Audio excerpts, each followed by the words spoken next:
5 days, hundreds of years of damage. How Joshua Tree heals post-government shutdown.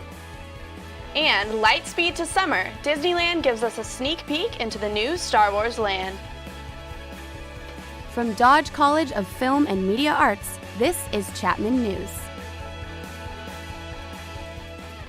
Good afternoon, I'm Brad Benson. And I'm Natalie Rawson, and welcome back to this week's edition of Chapman News. Sigma Alpha Epsilon is coming back to Chapman. Rebecca Glazer and Mallory Sullivan have more on this controversial decision. So SAE, as you know, stands for Sigma Alpha Epsilon. Its guiding motto is the true gentleman. What I tell young guys joining the fraternity is, if we could be every item on that true gentleman, probably every lady in the world would fall in love with you. The nation's deadliest and maybe most controversial fraternity is back at Chapman after a 4-year suspension. Sigma Alpha Epsilon has had at least 10 deaths associated with it in the past decade, one of them at UC Irvine last month, and the frat is no stranger to controversy. After this video of Sigma Alpha Epsilon freshmen at the University of Oklahoma went viral. It shows SAE members along with some young women chanting a racial slur.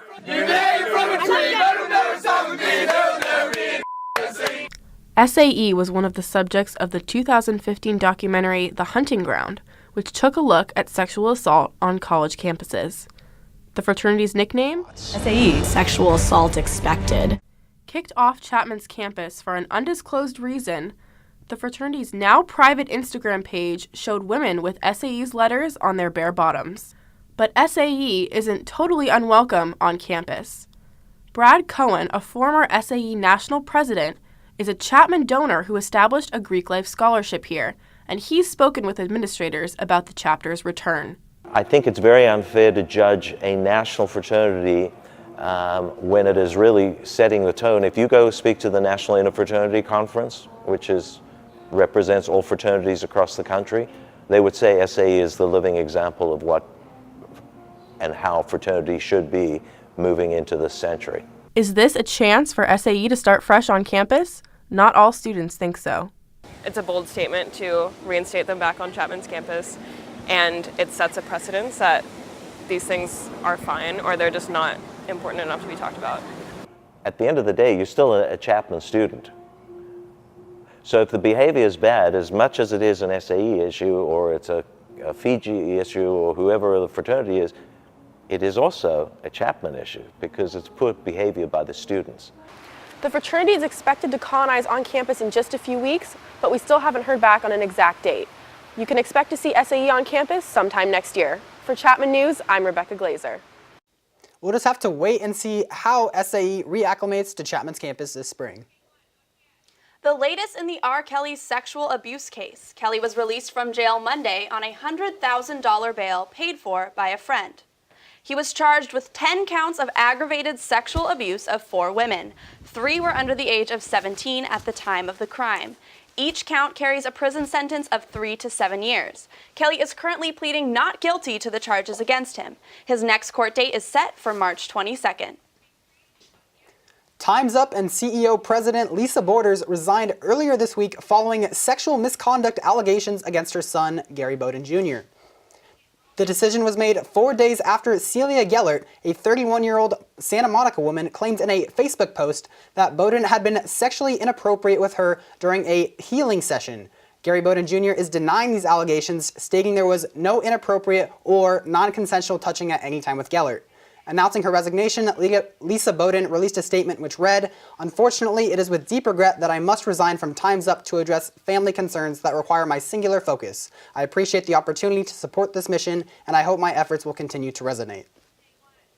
More questions today about the president's actions. The New York Times is reporting that the president directed his chief of staff to give son-in-law Jared Kushner top secret security clearance over the objections of top-level officials in national security.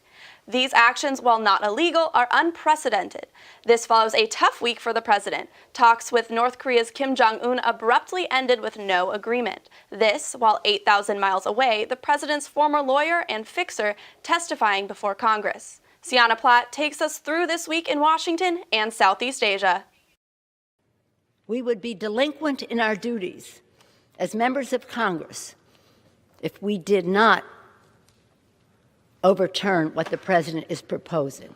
The House of Representatives vote to block Trump's national emergency, getting almost 3/4 of the votes, including 13 Republicans. The joint resolution is passed without objection. The motion reconsidered is laid on the table.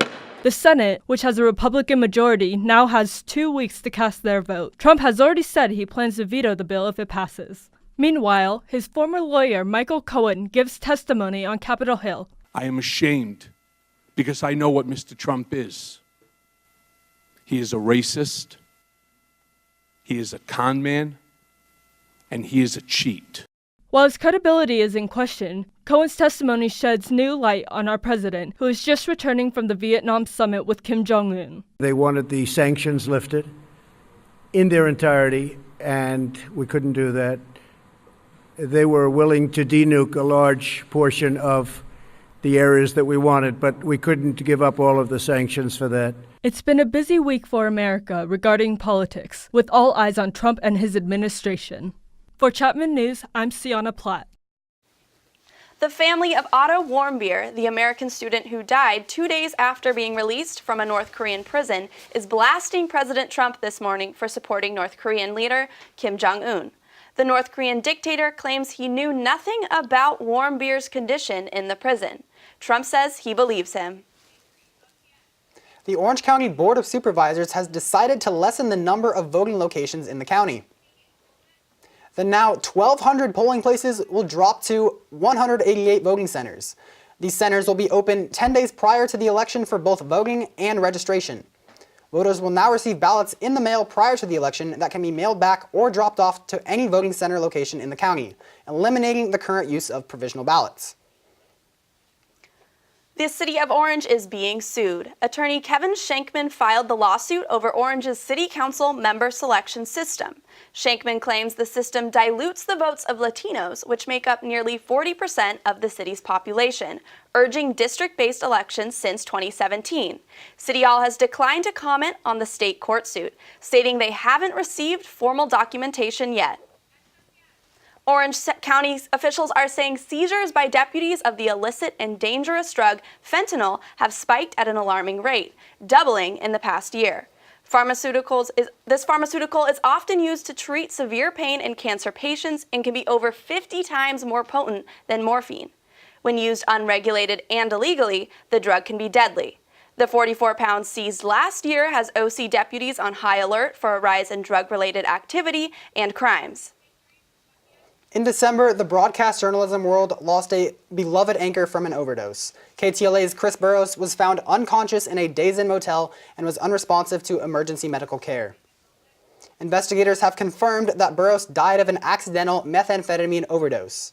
43-year-old Burrows had worked at KTLA since 2011, and his colleagues remember him as a great journalist and wonderful friend to many. Burrows was also a Chapman University alum and is already missed by the community. Coming up, are rentable electric scooters coming to Orange County? We'll tell you what dangers they may pose. And one of our favorite national parks. We'll show you how it's recovering after a month of neglect and vandalism. And your friendly neighborhood weatherman is back at it again, just like Daniel and his white vans. I'll have some record-breaking weather coming up soon.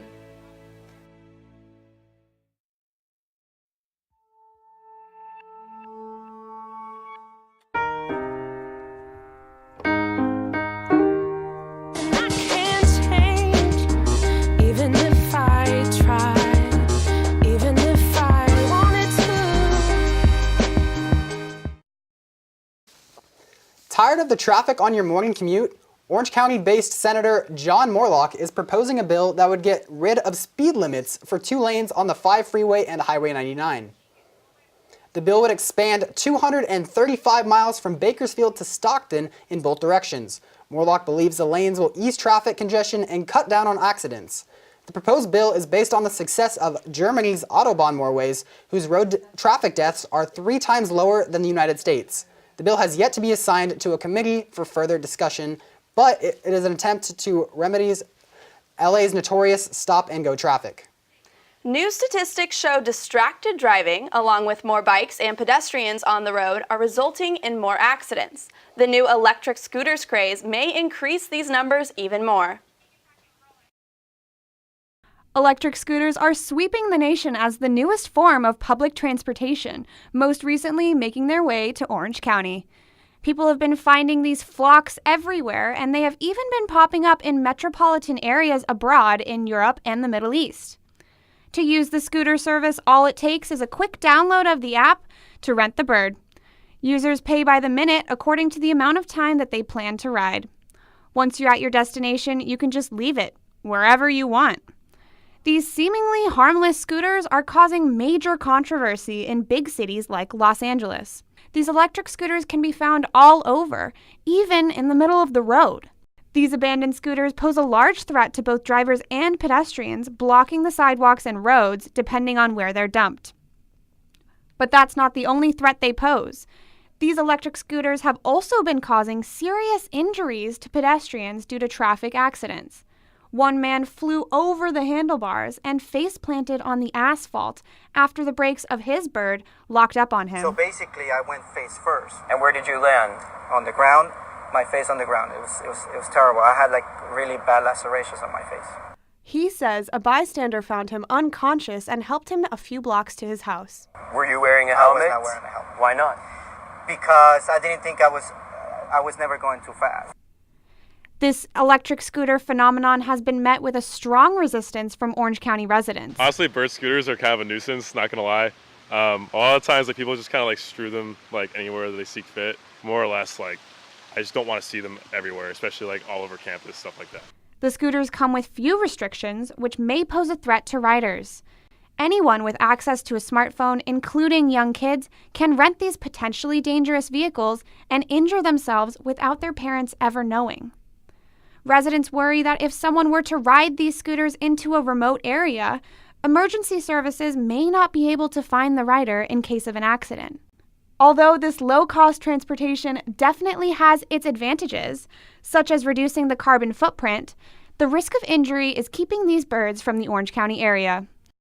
The safety and well-being of our neighbors and youth may be at risk so long as these scooters go unregulated. For Chapman News, I'm Sam Thomas. Scooters are available to ride on Chapman's campus, but not in the Orange Circle. Transportation officials are considering a tax on Uber and Lyft rides in LA County. They claim the rideshare companies don't pay their dues in helping maintain public streets and worsen traffic congestion, also contributing to LA's 20% decline in public transit rides despite billions of dollars spent on new rail lines. The proposed tax is part of the Metropolitan Transportation Authority's goal to fund projects ahead of the 2028 Olympic Games. Now, Brad, is it just me or has it been ridiculously cold lately? Oh yeah, it's been cold, it's been raining. I'm just sick of it. I'm ready for sunshine again. I hope we have something to look forward to. This week we have Logan Stevens here in the Weather Center to give us the latest update. Logan? First off, I just want to say I am so happy to be back as your friendly neighborhood weatherman, or Weatherhood Neighborman as some people might know me by. And happy March, everyone. We made it through a very cold February here in Orange County. We saw plenty of rain and some record low temperatures last month. In fact, for the first time in recorded history, that's at least 132 years, by the way, Los Angeles went an entire February without once hitting 70 degrees. And while it doesn't look like we'll be passing that 70-degree mark anytime soon, temperatures should be warming up a bit as we head into next week. Right now in Orange, I'm going to give you the scoop. So as you can see right here, is a little bit cloudy. We got that high of 60 degrees, which isn't really that great in my personal opinion, but it is what it is. You can't really deal with it too much. And what's nice too is that we are going to be seeing a little bit of that change in weather, just not currently right now. Moving over to our Orange County forecast, we're going to see a lot of the same as we're seeing here in Orange right now. And so with that, we got some mid-60s for the most part. Westminster, Newport sitting at 65 each of them. And we also have Orange at 66. A little bit of an outlier in Irvine going to 59 degrees, a high of 59. And then going over to our Southern California forecast, once again, more of the same. So we got Santa Barbara at 61, Los Angeles at 65, Big Bear at 49 degrees, which I'll just tell you right now, you will not catch me in Big Bear this weekend. Just putting it out there right now. And then Palm Springs, one of the other outliers, sitting at a nice 79 degrees, more where I would like to be this weekend. And now we're going to go over to our storm watch. I mentioned more rain coming in. So another storm system is moving into SoCal tonight, bringing more rain and windy conditions through Saturday. Keep an eye out for slippery roads, LAX airport delays, as well as minor flooding and burn area debris flow. About 1 to 2 inches of rain is expected with wind gusts of 20 to 40 miles per hour. And although conditions should dry out by Sunday, another system will move in on Tuesday, unfortunately, bringing moderate to heavy rain. Moving over to our 5-day forecast here in Orange. Like I said, it's cloudy right now. You'll see a little bit of a rain starting to come in maybe throughout the day, and definitely some rain will be coming in around midnight or so tonight. And then Saturday and Sunday, we'll see more of that heavy rain coming in. And Sunday, we'll see it trickle out a little bit, so you'll only see a little bit of PM showers for the most part. And then Monday, we'll get that much needed sunshine that everyone is really craving here in Orange. But then, unfortunately, like I mentioned, with the storm, we will have Tuesday rain. So it's just more rain, rain, rain. But that's all I got for you. Back to you guys at the desk. Thanks, Logan. Bummer about that rain, but at least it's warming up a bit. Yeah, I know. I'm just trying to go to Joshua Tree. You may have heard about the vandalism and neglect in Joshua Tree while the government agents were out of work. One of the state's most prized monuments, located 3 hours from Orange in the middle of the desert. Reporter Alexis Rodriguez has the latest on the park's condition. I'm very proud of doing what I'm doing. I don't call it a shutdown. I call it doing what you have to do for the benefit and for the safety of our country.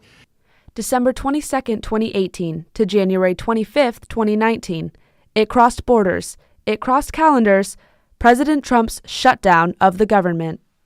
With the president proposing a $5.7 billion project, Democrats and Republicans failed to agree on the price tag for a wall bordering Mexico. Meanwhile, over 2,000 miles away from Washington, a different kind of standoff. Humans, this time, versus nature. Joshua Tree National Park, a national monument since 1936, is a well-loved spot for travelers to bike, camp, hike, and climb. I come from Alberta, Canada. From Alliance, Ohio. Los Angeles. During the 35-day shutdown, government workers across the country were sent home on furlough, leaving America's most delicate monuments at risk. Visitors began to take advantage of the free entry, and soon came reports of damage. Well, we have seen some fallen trees and stuff, and that's definitely indicative of misuse in the park.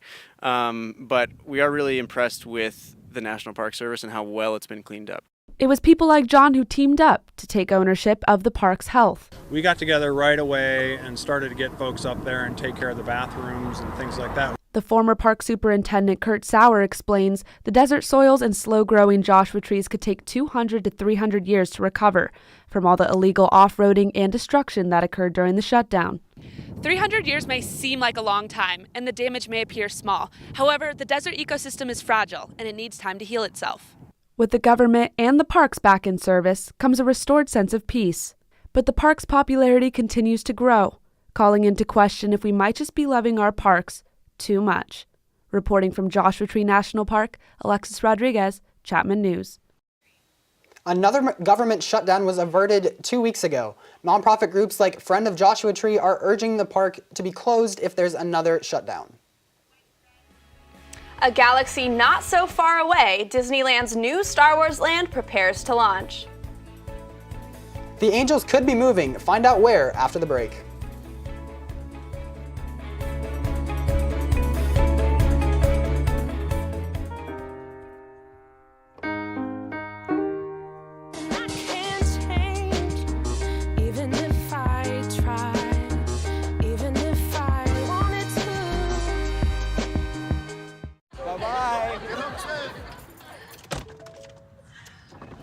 Hi! Hoping for a crisp breeze to help keep you alert. Oh, he took a sip of water too. That'll probably help. You were probably gonna turn down the radio too, so you could focus, right? Probably okay isn't okay. Right? If you see a warning sign, stop and call a cab, a car, or a friend. I think the water line is what really drove it home. I blew on him.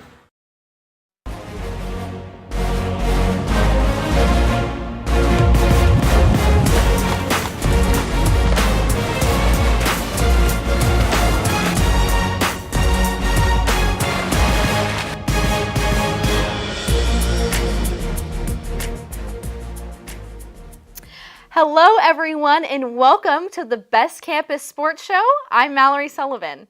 Yesterday, the Bryce Harper sweepstakes finally came to an end. The 2015 AL MVP agreed to terms with the Philadelphia Phillies on a 13-year, $330 million contract. Harper's free agency frenzy began when he made it known that he did not want to stay with the Washington Nationals following the end of his rookie contract. Harper was considered to be one of the biggest free agents in recent years, and his contract is the largest in the history of Major League Baseball. The San Francisco Giants and the Los Angeles Dodgers also made a strong push to sign Harper, but in the end, he chose Philadelphia. Harper's 13-year contract includes a no-trade clause as well as no opt-outs for Harper, so he's not moving from Philly anytime soon. However, a different team might be moving. Back in October, the Los Angeles Angels of Anaheim opted out of their lease that would allow them to leave Angels Stadium following the 2019 season. In January, the city of Anaheim and the Angels agreed on a one-year extension to keep the team in Anaheim through 2020. Now, my hometown, the city of Long Beach, has approached the Angels about a potential move to a new stadium. The proposed new stadium would be on a 13-acre lot in downtown Long Beach. The lot is one of the biggest undeveloped pieces of land in Long Beach and was a longtime home for the Ringling Brothers Circus. The potential new stadium is in its very early stages, and it is not known how much it would cost or who would pay for it. For now, the Angels still have 2 years left in Anaheim, so go to a game at the Big A while you still have a chance. For the first time ever, we have 4 Athletes of the Week. Christina Fong, Molly Davis, Sadie Wines, and Jaylee Reeves all set 2 Chapman records and finished on the podium for the 200 and 400-yard freestyle relay.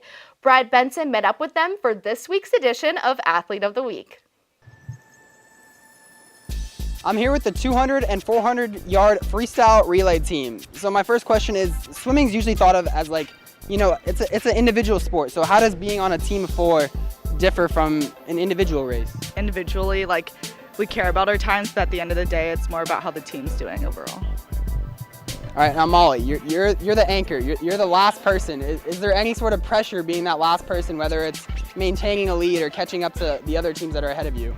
Yeah, there's definitely more pressure, I would say, but I think it's good pressure because the rest of your team is done. They're waiting for you to finish and they're watching the rest of the race. So it's like a very exciting ending rather than like a bad nervousness. All right, now you guys got on the podium twice. In addition to that, you set 2 school records. Which one of those accomplishments means more to you and why? I would say getting on the podium means more because last year we really wanted to be on the podium. We had the record last year, so we just improved it this year.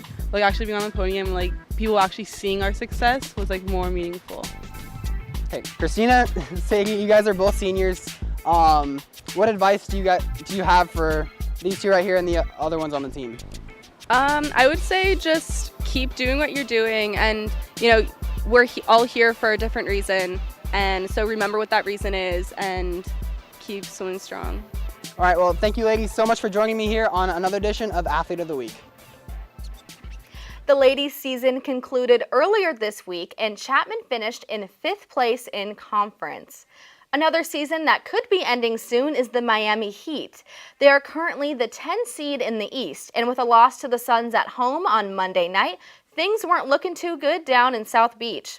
The Warriors came to town on Wednesday night and were winning by 2 with seconds remaining, and somehow Dwayne Wade was able to get this shot off. Warriors, Heat need a 3 to win.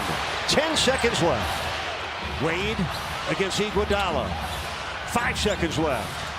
Waiters back to Dwayne. Shoots. No, he couldn't get it off. Now fires it up. Bank it in. It counts. It counts. The Heat win the game.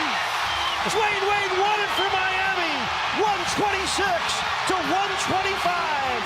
It just happened. Let's take a closer look here on your screen. Totally off balance. Off the glass. Circus shot, and Wade, the hero once again. In his final game against the Golden State Warriors, Dwayne Wade beats the Warriors. An improbable, unlikely finish. Falling backwards. I mean, everything possible to make. If Dwayne Wade keeps making shots like that, then maybe he should think again about retiring. Well, that's all I have for you today on the Best Campus Sports Show. I'm Mallory Sullivan. Gargoyles, stained glass windows, Asian influences. We'll have a look at this wacky house around the corner. And guess who's back? Entertainment reporter Gianna Gravelisi will tell us after the break.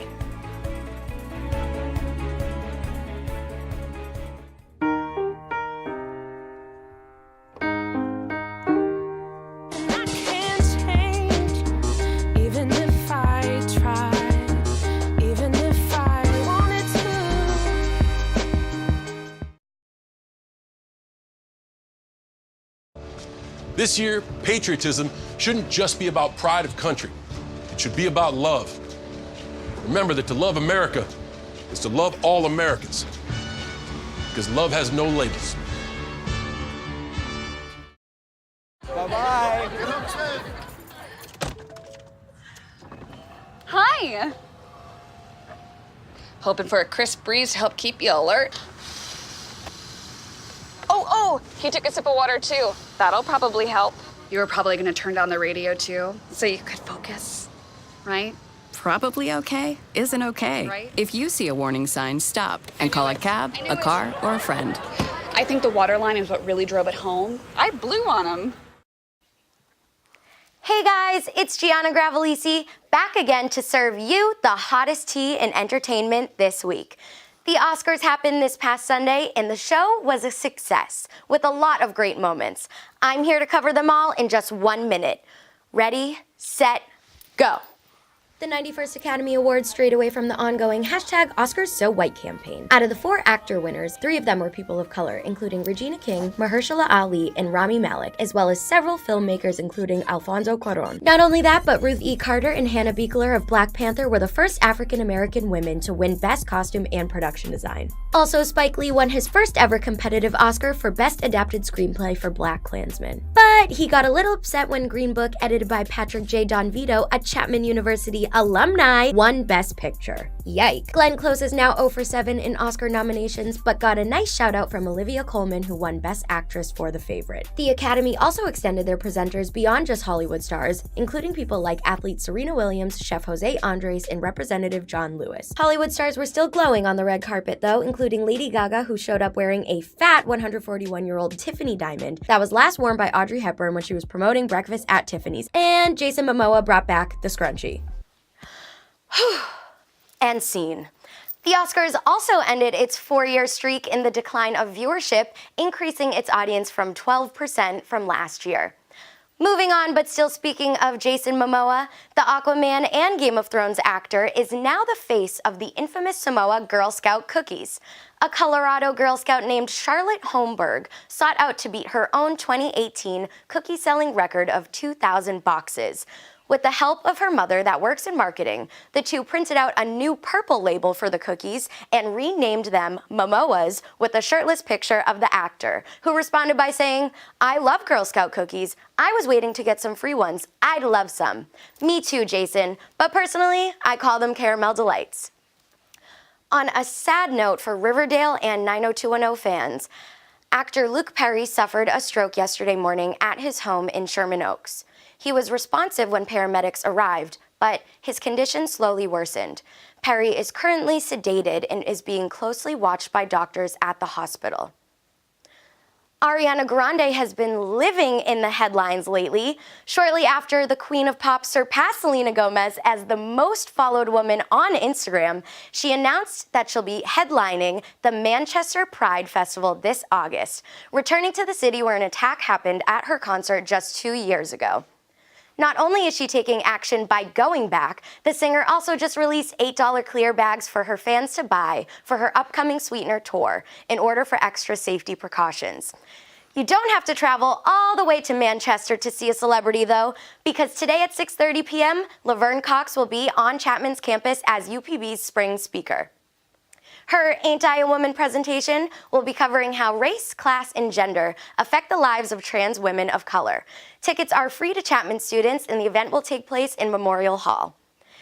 And I'm delighted to say that the Jonas Brothers are officially back. The rumors were true. My inner tween is screaming.